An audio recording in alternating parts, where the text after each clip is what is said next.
नमस्कार, आप देख रहे हैं तफ्तीश और मैं हूं आपके साथ अजीत। तफ्तीश में आज मेडिकल का मकड़जाल, ऑपरेशन एडमिशन पार्ट 3। जी हां, आज के खुलासे में आप देखेंगे मेडिकल कॉलेजेस में सीट के सौदे की आगे की कहानी।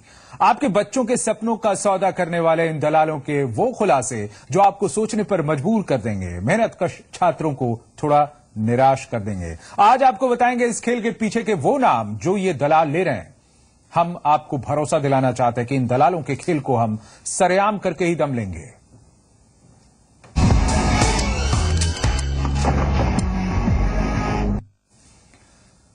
दिल्ली के निर्माण विहार में दाखिले की दुकान चलाने वाले दलाल ललित गुप्ता ने जिन अधिकारियों और मंत्रियों के नाम लिए वो आपको दिखाएंगे, लेकिन पहले एक बार फिर देख लेते हैं कि सबसे पहले फोन पर इन दलालों ने क्या क्या खुलासे किए थे।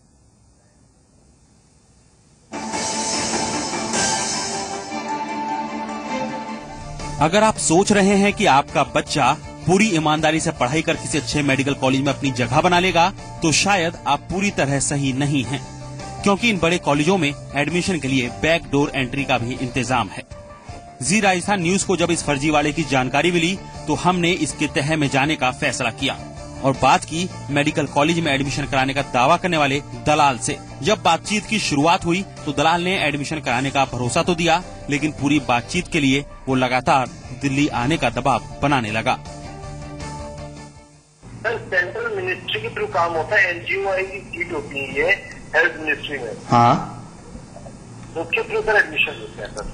ठीक है सर। प्रोसेस है सर पूरा एक। हाँ जी, तो उसके थ्रू सर एडमिशन होते हैं सर। तो आपका कोई बंदा है सर जो हमसे मिलने के लिए आ जाए? घर पर बात कर लेंगे सर उससे एक बार। तो आप आकर मिल लीजिए मुझसे, फिर बैठ के बात कर लेते सर। कहाँ पर आना है सर? निर्माण विहार में मेरा ऑफिस है। नहीं सर, हम लोग तो कोटा से बात कर रहे हैं। आपका कॉल आया था, मेरी कल रात में बात हुई थी ना आपसे। हम लोग कोटा से बात कर रहे हैं। तो सर आप कोटा से बात कर रहे हैं तो दिल्ली आना पड़ेगा सर। तो आपने देखा कि दलाल दावा कर रहा है कि वो सेंट्रल मिनिस्ट्री के थ्रू एडमिशन करवाएगा। बातचीत के दौरान दलाल ने हमें आगाह भी किया कि उससे मिलने में जितनी देर होगी नुकसान भी उतना ही होगा। जितना जल्दी आकर के मिलोगे सर उतना फायदा आपको मिलेगा सर। ठीक है। लेट करोगे नुकसान होगा और कुछ नहीं होगा। कब तक मिलने सर आपसे? कल परसों आकर मिल लीजिए।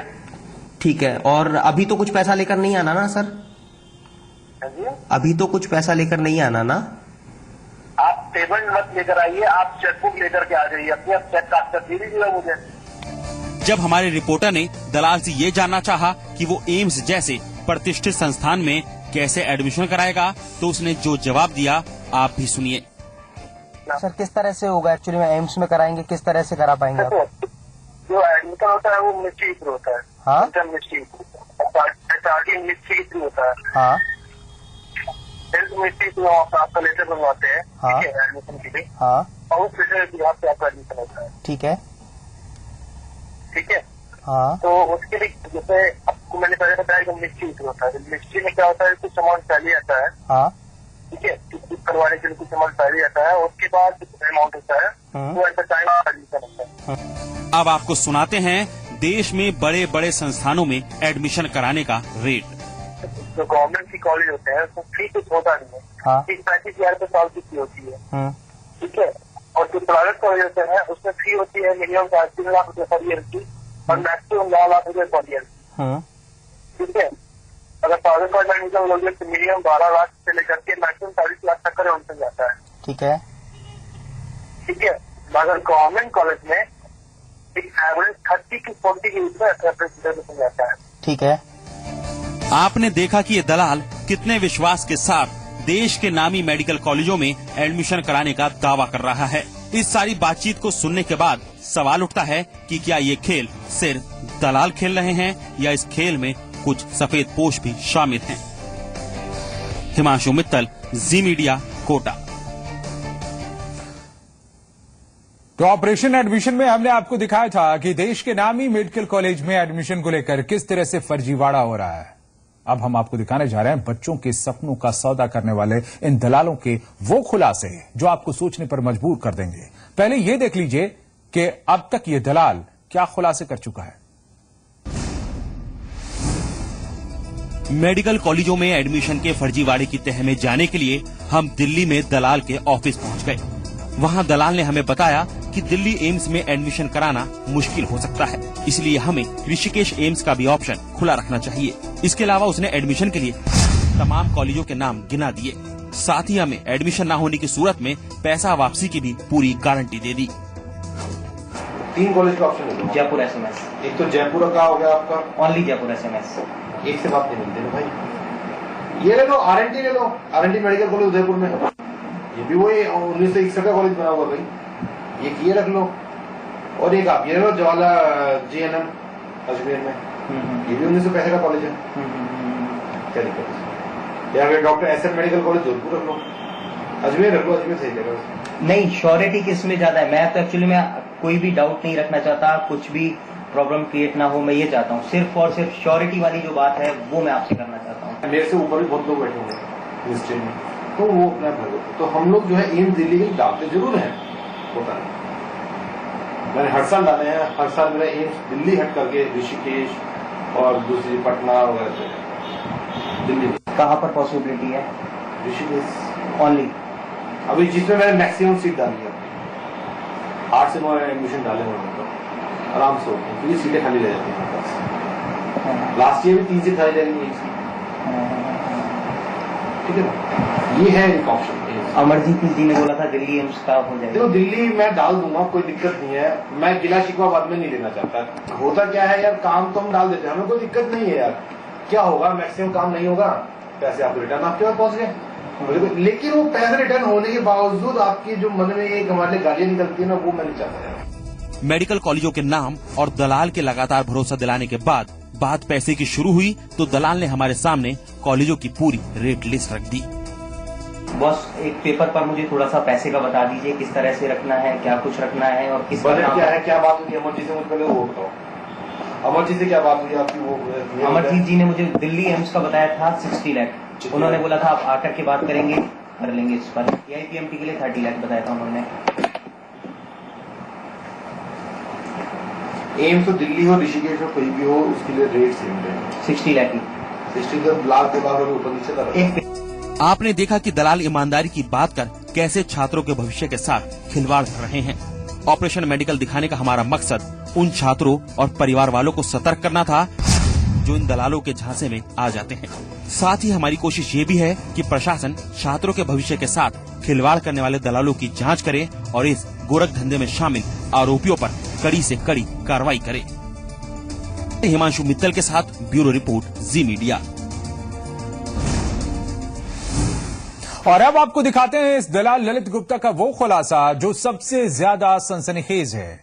इसमें यह दलाल कह रहा है कि कैसे इस खेल में मंत्रालय के प्रिंसिपल सेक्रेटरी से लेकर डीजी तक शामिल हैं। वो इन अधिकारियों के नाम तक ले रहा है। देखिए, जिसके पास ये लेटर जाता है वो ये है, थोड़ा सा बड़ा Satish K Thakur, principal secretary honourable SFM. Satish K Thakur principal secretary है ना, ईमान भवन में प्रिंसिपल सेक्रेटरी, ईमान भवन यानी हेल्थ मिनिस्ट्री, वही है। अब ये पढ़ लो, ministry of health and family welfare. पहला लेटर जो है पेरेंट्स लिखेंगे, मिनिस्ट्री के नाम जो जाता है प्रिंसिपल सेक्रेटरी के पास, फिर प्रिंसिपल सेक्रेटरी अपना लेटर बना करके भेजेंगे director general health and science, यानी वही एक होली सोली वही सारा कुछ करते हैं। यानी फिर मतलब कहीं से कहीं तक अगर हेल्थ मिनिस्टर ही करेंगे और हेल्थ मिनिस्ट्री के थ्रू ही होना है तो फिर तो भाई director general of health and science है डॉक्टर जगदीश प्रसाद। इससे ऊपर बैठते हैं तो नड्डा जी बैठते हैं, इससे ऊपर कोई नहीं है, ठीक है जी। इन्हीं के थ्रू हमारा काम होता है, इन्हीं के थ्रू सारी चीजें। तो जिन जिन अधिकारियों के नाम ये दलाल ले रहा है उनके और स्वास्थ्य मंत्रालय के पक्ष को जानने की भी हम कोशिश कर रहे हैं। इस दलाल ने आगे जो खुलासा किया वो और हैरान करने वाला है। इसने मंत्री जी का भी नाम लिया है। इस दलाल के मुताबिक एम्स के लिए ली जा रही 60 लाख की रकम में से उसे 2 लाख रुपए ही बचते हैं, बाकी वो अधिकारियों और मंत्रियों पर खर्च कर देता है। 60 लाख में से हेल्थ मिनिस्ट्री के पास कितना जाता होगा और आपके पास कितना बचता होगा? मोटा मोटा 2 लाख मिलता है। 2 लाख। वो सोचे थे 20 लाख मिल रहे, वो अगर मिलता तो मैं एक ही क्लाइंट से लेकर करके एक साल का काम हो जाता 2 लाख मिलते। उसमें खर्चे हमारे बहुत होते हैं। खर्चे क्या होते हैं, मिनिस्टर ने बोल दिया आज लड़की यहाँ पर ड्यूटी करनी है, चले अब कोई छोटे मोटे जगह मिलेगा नहीं, अच्छे बड़े 5 स्टार में मिलेगा, तो जब पैसा किसी और का लग रहा है तो भैया वो क्यों मिलेगा ये छोटी चीजें, तो वो खर्चा हमारा उसमें से 50-60 हजार रुपये तो ऐसे ही करते रहते हैं हमारे। मोटा मोटा हमारे 1-1.5 लाख बचता है। आपके सीधे रिलेशन तो जेपी नड्डा साहब से हुआ? हमारे रिलेशन प्रिंसिपल सेक्रेटरी से, जेपी नड्डा जी से सीधे नहीं मिलता। काम तो प्रिंसिपल सेक्रेटरी के हाथ में ही होता है। मैं तो एक जरिया हूँ, यह काम कर, मैंने नहीं करना, मैंने लेटर बनाया 2 मिनट छाप को दे दूंगा, काम उसने भी नहीं करना, काम करना डीजे है। उसकी टेबल पर फाइल पड़ी रहती है 10 महीने तक। पैसा किसके पास जाता है फिर? पैसा जाता है पीए के पास, प्रिंसिपल सेक्रेटरी के पास और सीधा नड्डा जी के पास, क्योंकि नड्डा जी के सिग्नेचर जब तक नहीं होंगे तब तक कोई फाइल अप्रूव नहीं होगी। डायरेक्टर जनरल हेल्थ में करता जी साइन, जब तक नड्डा जी की स्टैम्प नहीं लगेगी उस पर काम। तो ये दलाल स्वास्थ्य मंत्री तक का नाम ले रहा है। हम उनका पक्ष जानने की कोशिश कर रहे हैं। वैसे हमारे इस खुलासे के बाद दिल्ली के निर्माण विहार में मौजूद ललित गुप्ता का वो दफ्तर 2 दिन से बंद है। ये वही दफ्तर है जहां हमारे संवाददाता हिमांशु मित्तल ने ललित गुप्ता से बात की थी और उसने तमाम खुलासे किए थे। अब हमारे संवाददाता पवन नारा ने इस दफ्तर का जायजा लिया।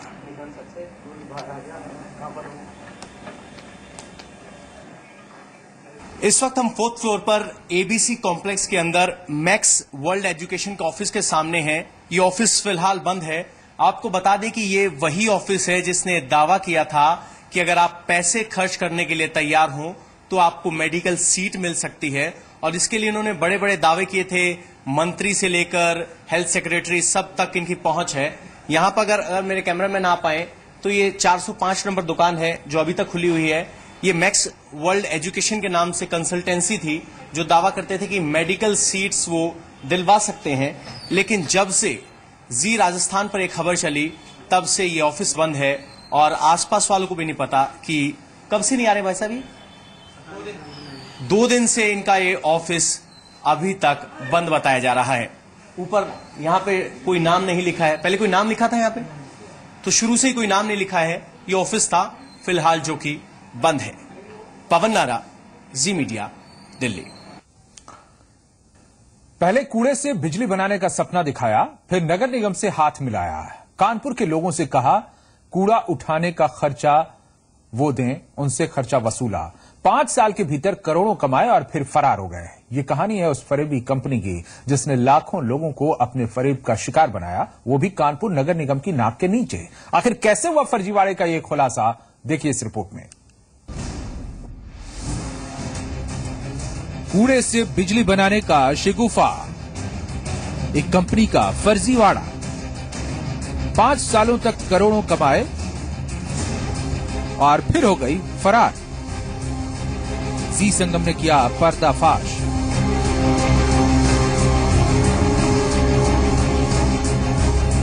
कानपुर के लोगों को करोड़ों का चूना लगाने वाली solid waste management company A to Z infrastructure के जिस फर्जीवाड़े का खुलासा जी संगम ने बहुत पहले कर दिया था, अब उस कंपनी के खिलाफ कानपुर प्रशासन ने भी मुहर लगा दी है। इस मामले में कानपुर नगर निगम ने पुलिस थाने में आपराधिक मामला दर्ज करवाया है। 3 जोन उठा रहे थे, वो भी प्रोसेसिंग भी शायद 1 साल से बंद थी और लगातार स्थिति खराब होती जा रही थी। हम लोग उसको टेक ओवर करते जा रहे थे। हमारी 150 गाड़ियां इन्होंने खराब कर दी। लगातार इनको नोटिसें दी गई, कोई सुधार नहीं आया। अंततः ये छोड़ के चले गए। तो breach of trust, breach of agreement और डैमेज किया मेरी 1.5 से 2 करोड़ की। 3 करोड़ का हमने असेसमेंट कराया RI से, उसमें 3 करोड़ की गाड़ियों को हमारा डैमेज किया, उसका नोटिस, वो सब चीजें। और दूसरे इन्होंने काफी हमारे वहाँ प्लांट में ताला वाला लगा कर अपने ऑफिस बंद कर रखे हैं, उसमें चोरी भी हो रही। कल हमारे ऊपर भी कोई बात आ सकती है, इसलिए उसमें जरूरी था हम एक प्रथम सूचना रिपोर्ट थाने में दर्ज कराएं। तो ये सब धाराओं में हुआ है। बाकी जो होगा विवेचना होगी, वो अपना न्यायालय उसको विवेचन करेगा। दरअसल इस फर्जीवाड़े की नींव साल 2010 में रखी गई थी, जब कूड़े से बिजली बनाने वाली एक निजी company A to Z infrastructure के साथ कानपुर नगर निगम ने समझौता किया था, जिसके तहत शहरवासियों को उनके घर से कूड़ा उठाने का खर्च कंपनी को देना होता था। जिस समय ये करार मेरे सामने लाया गया तो मैंने इसमें कहा कि चूंकि ये पार्टनरशिप का मामला है और जमीन हमारी मतलब सरकार की जमीन हमारी बेसिक 56 करोड़ रुपया उसमें हमारा, फिर जो कूड़ा उस कंपनी के लिए रॉ मटेरियल है वो भी हमारा। तो ये जब 3 चीजें हमारी हैं तो इसमें जो प्रॉफिट होगा इनको बाय प्रोडक्ट्स बनाने में, उस प्रॉफिट का एक हिस्सा नगर निगम को मिलना चाहिए और उसको ढुलाई का कोई पैसा नगर निगम नहीं देगा। लेकिन जब जी संगम ने कंपनी की खामियों का खुलासा किया तो कंपनी फरार हो गई।